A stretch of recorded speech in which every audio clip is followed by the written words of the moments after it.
Assalamualaikum warahmatullahi wabarakatuh. Perkenalkan, nama saya Farel Danendra dari Departemen Sistem Informasi dengan NRP 5026221169. Di sini saya akan mereview singkat sistem informasi pada sekolah. Yang pertama-tama, apa itu sistem informasi?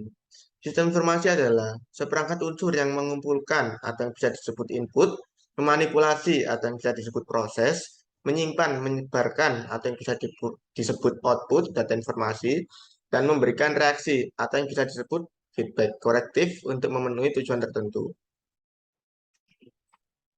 Nah, contoh sistem informasi dalam lingkup sekolah. Saya mengambil contoh pada saat tahun ajaran baru, seluruh SMA akan mengadakan tes untuk penjurusan IPA dan IPS. Nah, mekanisme sistem informasi di sekolah pada saat penjurusan IPA IPS. Yang pertama, input. Inputnya berupa pengadaan tes kepribadian untuk menempatkan siswa dalam memilih IPA atau IPS. Pihak sekolah akan mendapatkan data hasil survei kepribadian siswa setelah siswa tersebut menyelesaikan tesnya. Lalu dilanjut dengan proses.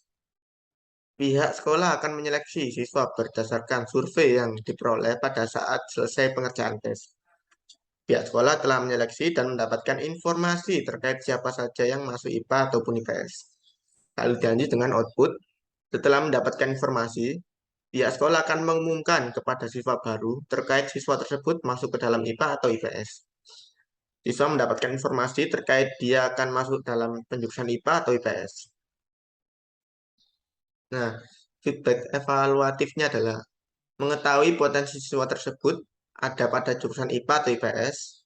Feedback prediktifnya, apabila terdapat siswa yang sudah memilih salah satu di antara pilihan IPA atau IPS, namun tes kepribadian yang telah siswa tersebut dikerjakan menunjukkan bahwa jurusan yang siswa tersebut pilih tidak sesuai dengan kepribadiannya. Contoh, ada seseorang siswa yang pertama memilih IPA. Nah, waktu data hasil survei keluar, survei tersebut menyatakan bahwa kepribadian siswa tersebut lebih cenderung ke arah IPS. Nah, maka dari itu akan ada diskusi lebih lanjut oleh pihak sekolah dan siswa tersebut untuk langkah selanjutnya. Nah, komponen sistem informasi.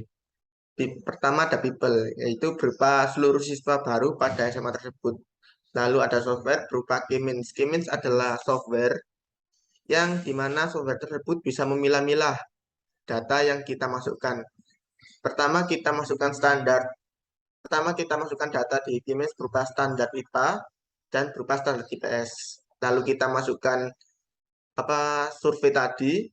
Nah, di Kimins itu sudah bisa memilah-milah mana yang masuk IPA dan mana yang masuk IPS berdasarkan standar yang kita input di Kimins pada awal tadi.